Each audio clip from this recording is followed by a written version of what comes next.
दोस्तों 2025 में उन सभी युवाओं को बहुत ही मुश्किल पड़ेगा जो आर्मी की तैयारी कर रहे हैं, चाहे वो एकेडमी के द्वारा तैयारी कर रहे हैं, चाहे अपने घर पर रह के तैयारी कर रहे हैं। ये भर्ती आज के समय की अगर बात करूं तो सरकार आपको कितना गुमराह कर रही है। आज की वीडियो में हम आपको कुछ भर्ती से रिलेटेड इम्पोर्टेंट पॉइंट के बारे में बताने वाले हैं। आपने भी देखा होगा कि जो नवंबर और दिसंबर में उत्तराखंड और हिमाचल प्रदेश में अग्निवीर की जो भर्ती थी उसमें युवाओं को कितनी परेशानियों का सामना करना पड़ा, कैसी भर्ती हुई, कितने पद थे, और इसी हिसाब से सरकार नई नई अपडेटें जो लेकर के आ रही है 2025 में वह पूरी अपडेट लागू हो जाएंगी। और भर्ती तो सिर्फ नाम के लिए है। आगे आपको जितने भी पॉइंट में बताऊंगा वह क्लियरिटी पॉइंट हैं और आपको इन पर गौर भी करना चाहिए। वीडियो में आगे बढ़ने से पहले आप सभी भाइयों से एक छोटी सी गुजारिश है, यदि आप चैनल पर नए हैं, अभी तक आपने भाई का चैनल सब्सक्राइब नहीं किया है तो चैनल को ज़रूर सब्सक्राइब कर लें, बेल आइकन को ऑल पर प्रेस कर दें, जिससे कि अग्निवीर भर्ती से रिलेटेड, चाहे वो एयरफोर्स की भर्ती हो, नेवी की भर्ती हो, आर्मी की भर्ती हो, इससे रिलेटेड कोई भी अपडेट आती है तो सबसे पहले आपको हमारे चैनल के माध्यम से देखने के लिए मिलेगी। दोस्तों आप सभी ने वीडियो देखे होंगे कि उत्तराखंड और हिमाचल प्रदेश में नवंबर और दिसंबर के महीने में जो भर्ती चल रही है। उत्तराखंड की अगर बात करूं तो 4 नवंबर तक उत्तराखंड की भर्ती चल रही है और उसमें सिर्फ उत्तराखंड में 335 वैकेंसी थी, यानी 335 युवाओं का सिलेक्शन होना था, लेकिन 3 स्टेटों की वहां पर भर्ती रख दी गई। और उस भर्ती के दौरान अगर बात करूं तो 2 से 2.5 लाख युवा, सिर्फ जो 335 पद की भर्ती के लिए 2.5 लाख युवा जहां पहुंचते हैं तो आप अनुमान लगा सकते हैं कि कितने युवाओं को वहां पर जो सेना की वर्दी है वह मिलने वाली है। सिर्फ 335 ही युवाओं का सिलेक्शन होगा और भर्ती 2.5 लाख। जबकि आप सभी को मालूम है कि अग्निपथ स्कीम को जब भारत में जून 2022 में लागू किया गया था, उस समय सरकार ने अनाउंस किया था कि हर साल 40,000 वैकेंसीज निकालेंगे भारतीय सेना में भर्ती होने के लिए। शायद आप लोगों को ये इम्पोर्टेंट पॉइंट नहीं मालूम होगा कि जो 40,000 भर्ती का वादा सरकार ने किया था वह तीनों सेनाओं में भर्ती होने के लिए किया था, न कि सिर्फ आर्मी में भर्ती होने के लिए। एयरफोर्स में हो या फिर नेवी में हो, आर्मी में हो, 40,000 वैकेंसी निकालने का वादा किया गया था। लेकिन अगर वैकेंसी की बात करूं तो ऐसा कोई भी भर्ती नहीं जाता है जिस भर्ती में 15 या 16,000, एक साल का अगर इसका ड्यूरेशन तय करूं तो 40,000 की जगह 23,000 युवा ही सिलेक्ट हो पाते हैं। अगर भीड़ की बात करूं तो देश के कई राज्यों से जो युवा आते हैं, यानी मान के चलिए एक राज्य से लगभग 50 से 60,000 युवा आवेदन करते हैं और उत्तर प्रदेश जैसे स्टेट से तो लगभग 1.5 लाख युवा आवेदन करते हैं भर्ती के लिए। और भारत में जितने भी स्टेट हैं, सभी अगर स्टेटों से अगर आप एवरेज निकालेंगे 1-1 लाख का तो आप अनुमान लगा सकते हैं कितने लाख युवा होते हैं। और भर्ती जो है वह सिर्फ 23,000 की ही वैकेंसी निकालते हैं।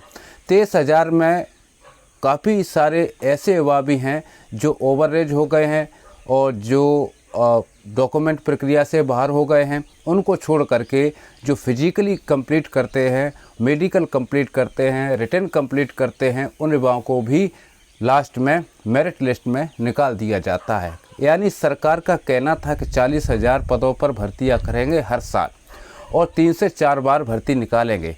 लेकिन क्या आपको मालूम है किसी भी भर्ती केंद्र पर ARO हो, ZRO हो या फिर सेंटर रैली भर्ती हो, कहीं पर भी 3 से 4 बार अगर भर्ती निकाली गई हो तो आप मुझे कमेंट भी कर सकते हैं। मेरे हिसाब से तो एक बार ही भर्ती निकाली जा रही है साल में, उसमें से भी 20 या 22,000 युवाओं का सिलेक्शन होता है और बाकी के पद खाली के खाली रहते हैं। सरकार को जितना लेना है उतना लेगी। पहले क्या होता था, पहले साल में लगभग 3 से 4 बार भर्ती निकालते थे और पहले सेना में कंपटीशन जो बड़ा है ये 2002 के बाद से कंपटीशन बढ़ा है। सेना में पहले इतना कंपटीशन नहीं था, सेना में कोई जाने का इच्छुक नहीं था और सेना में सिलेक्शन भी बहुत आसानी से हो जाता था। लेकिन 2002 के बाद जब युवा धीरे धीरे बेरोजगार होने लगे, और अगर आज के वक्त की बात करूं तो सबसे ज़्यादा आपको युवा मिलेंगे। बेरोजगारी के बढ़ते हुए हर युवा की सोच है कि कहीं न कहीं 2 पैसे की सरकारी नौकरी मिल सके। तो मेरा इस वीडियो बनाने का सिर्फ एक ही मतलब है कि आप लोग एकेडमी के पीछे ना भागें, अपनी मेहनत करें, घर पे लेके मेहनत करें, साथ ही साथ आप दूसरे जॉब की भी तैयारी करते रहें, क्योंकि जहां पर 300 पद के लिए 3 लाख युवा पहुंचते हैं तो वहां पर क्या सभी का सिलेक्शन हो जाएगा? नहीं होगा। काफ़ी लोगों के दिमाग में ये भी आता होगा कि शायद सेना में रिश्वत चलती है, पैसे ले दे करके भर्ती हो जाएंगे। तो अभी ज़माना इंटरनेट का दोस्तों, आपको बता दूं, और इंटरनेट के माध्यम से ही सारा ऑनलाइन प्रोसेस होता है, प्रक्रिया होती है। आप कहीं पर भी पैसा सेना के अंदर नहीं चलता है, पहले भी चलता हो या न चलता हो, मैं उस मुद्दे पर बात नहीं करूंगा, लेकिन अपने दिमाग से ये उम्मीद निकाल दें कि पैसा दे करके सेना में किसी का सिलेक्शन हो सकता है।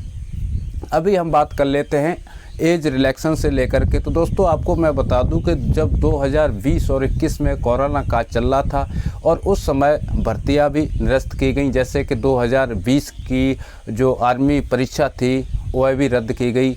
युवाओं के जॉइनिंग लेटर आना बाकी थे, सारी प्रक्रिया कंप्लीट थी, मेरिट लिस्ट में भी नाम आ चुका था, वह भी 2020 वाले युवा नहीं पहुंच पाए। तो यानी 20 और 21 का जो कोरोना का चल रहा था उस समय जिन युवाओं को भर्ती देखने का मौका नहीं मिला है, ऐसे में सरकार ने उन युवाओं को मौका दिया था, यानी उसी एक बार, यानी वन टाइम कि 21 से और 23 साल उम्र की थी। अभी काफ़ी सारे युवाओं के हमारे पास ये भी कमेंट आते हैं कि सर एज रिलैक्सन को लेकर के क्या न्यूज है।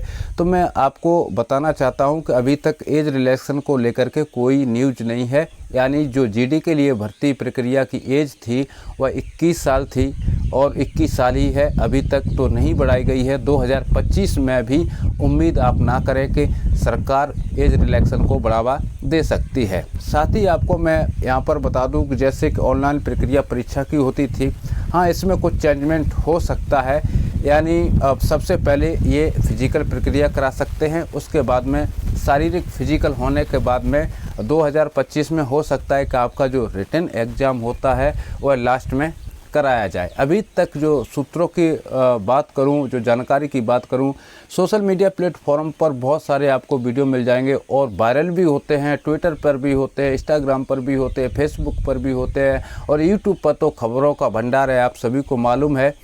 लेकिन किसी भी खबर को ऑथराइजेशन लेटर के हिसाब से ही आप समझ सकते हैं। अगर लेटर की आपको पूरी जानकारी है तब उस खबर को सच समझें।